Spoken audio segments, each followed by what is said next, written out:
नमस्कार, मैं doctor Nirmala Joshi. Fever पे बातचीत हो रही थी, उसी को आगे बढ़ाते हुए कुछ बहुत ही इम्पोर्टेंट टिप्स मैं आपको बताने जा रही हूँ। जो बुखार आता है, क्यों आता है, इस पे तो हम लोग बात कर चुके हैं, लेकिन बुखार का एक लेवल होता है जिससे ऊपर जाने पे जो 6 महीने से 6 साल तक के बच्चे होते हैं, वो उनके दिमाग मस्तिष्क में एक घातक असर डाल सकता है।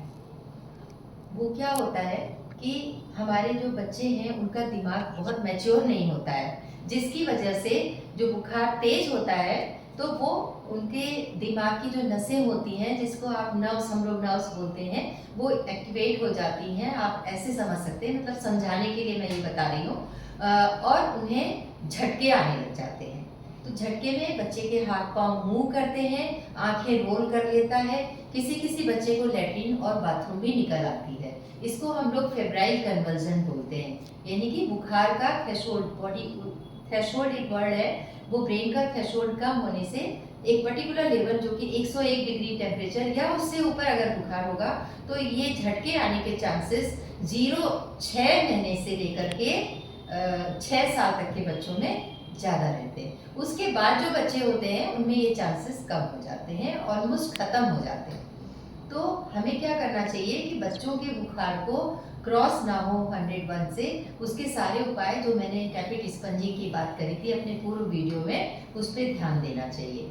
अच्छा, अगर झटका 5 मिनट से कम रहता है तो कोई प्रॉब्लम नहीं होती है, लेकिन अगर झटका 5 मिनट से ज़्यादा आता है तो वो आपके बच्चे के दिमाग को डैमेज कर सकता है, इसलिए झटका बहुत इम्पॉर्टेंट है। दूसरी इम्पॉर्टेंट चीज़ क्या होती है, अगर आपके बच्चे को झटका आ जाता है मान लीजिए, और अब आप क्या करते हैं कि बच्चे को चिपका लेते हैं, क्योंकि ये बहुत ही हॉरिबल सीन होता है, आपको पता ही नहीं होता है कि क्या, और डर जाते हैं, बच्चे को सीने से चिपका लेते हैं माँ बाप और लेके दौड़ लगाते हैं हॉस्पिटल के लिए। इस तरह की हरकतें ना करें, क्योंकि जब झटका आ रहा होता है तो वो दिमाग से आ रहा होता है, शरीर, और उसका मुंह खोल के, कुछ माँ बाप पानी भी डालते हैं मुंह के अंदर और चम्मच से मुंह खोलने की कोशिश करते हैं। ये सब बिल्कुल भी ना करें। आप तुरंत तुरंत कस के चिल्लाइए ताकि आपके आसपास जो भी है वो लोग अलर्ट हो जाएं, आपके पास आपकी सहायता के लिए आए। और बच्चे को कपड़ों को ढीला करिए, करवट, उसका जो पॉस्चर होता है वो करवट से कर दीजिए, कपड़े ढीले करिए और पानी से उसका बदन पोंछिए फटाफट। ऐसा करने से बच्चे के झटका तुरंत ठीक हो जाएगा, खत्म हो जाएगा। और अगर आपके बच्चे को झटका आ रहा है तो जो जीभ है वो पीछे को चली जाती है, अगर आपने सीधा लिटाया तो वो चोक करता है, क्योंकि जीभ जो है नाक और मुंह के रास्ते को ब्लॉक करती है, जिससे बच्चा नीला पड़ सकता है और जान भी जा सकती है। इसको चोकिंग कहते हैं। इसलिए अगर आप करवट से कर देंगे तो उसकी जो जीभ है वो आगे को फॉल कर जाएगी, साइड में आ जाएगी। लेकिन अगर आप पेट के बल कर देंगे तो उसका चेस्ट कंप्रेस हो जाएगा, उसका जो नाक है वो दब जाएगी, जीभ तो नीचे को आ जाएगी, लेकिन उसमें भी खतरा हो सकता है। हालांकि सीधा लिटाने से कम खतरा होता है, बट सबसे अच्छा पोस्चर होता है लैटरल, राइट या लेफ्ट पोजीशन और स्पंज। अच्छा, उसके बाद जब झटका कंट्रोल में आ जाता है तब आप अस्पताल जाइए, ठीक है। तो आपको ये चीज़ पता होनी चाहिए कि बच्चों को झटके आते हैं तो आपको क्या करना चाहिए और बुखार की वजह से झटका आता है।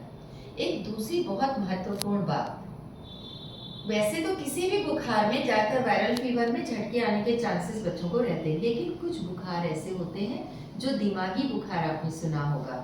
उसमें क्या होता है कि जो कीटाणु है, जैसे आपने सुना है जैपनीज एन्सेफेलाइटिस का जो वायरस होता है, नंबर 2 मेनिंगोकोकल मेनिंजाइटिस का जो वायरस होता है, उसकी जो एफिनिटी होती है वो ब्रेन में जाकर के घर बनाता है। और वो ब्रेन में कैसे जाता है, आपने सांस लिया, सांस लेने से वायरस हवा के थ्रू अंदर गए, और अंदर गए तो ब्रेन में कहाँ से, नाक के बेस में एक छोटे छोटे छिद्र होते हैं जो दिमाग से कनेक्टेड रहते हैं, उसके थ्रू वो वायरस वहाँ जाकर के मल्टीप्लाई करने लगते हैं, बैक्टीरिया मल्टीप्लाई करने लगता है। एक तो वो रास्ता होता है और दूसरा जो है ब्लड के थ्रू भी जा सकता है, खून के रास्ते भी जा सकता है। वहाँ जाकर के वो जाकर के ब्रेन में ही अपना घर बनाता है, दिमाग के अंदर ही घर बनाता है। जैसे कि सांस वाले वायरस होते हैं वो फेफड़े में जाके घर बनाते हैं, तो ये वाले वहीं जाके बनाते हैं, और कुछ वायरसेस नाक में बनाते हैं।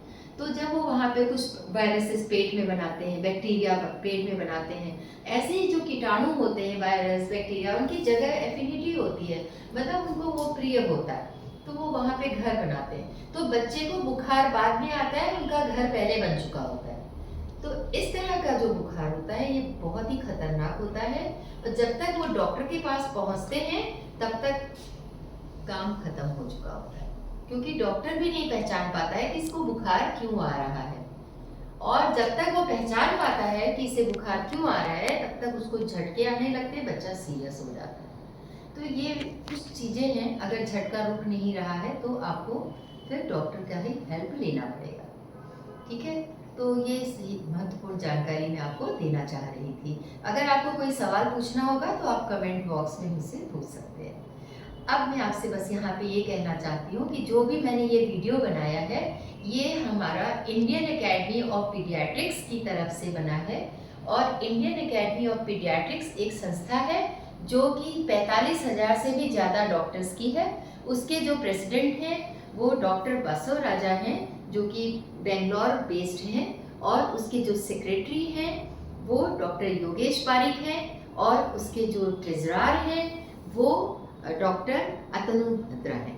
और ये जो डॉक्टर्स हैं वो हमारे द्वारा सेलेक्ट किए हुए डॉक्टर्स हैं, और वो इस वक्त बहुत ही ज़बरदस्त उनका विचार था कि हम अपनी बात पब्लिक को पहुंचाएं। डायरेक्ट जो भी सवाल आपके हैं वो आप डॉक्टर से पूछें, आप इधर उधर क्लिक करके गलत जानकारी ना हासिल करें। इस वजह से आईएपी की बात, इंडियन एकेडमी ऑफ पीडियाट्रिक्स की बात कम्युनिटी के साथ ये करने के लिए मैंने इतने सारे वीडियो बनाए। और मैं doctor Nirmala Joshi, president Lucknow academy of paediatrics, along with that मैं spokesperson of Indian academy of paediatrics, मुझे इन्होंने चयनित किया है। धन्यवाद, नमस्कार। इसी के साथ बुखार पे सारी बातें करीब करीब मैंने कवर कर ली हैं। मैं अपनी वाणी को विराम देती हूँ। यदि आपके कोई सवाल होंगे तो आप मुझसे कमेंट बॉक्स में ज़रूर पूछिएगा। नमस्कार।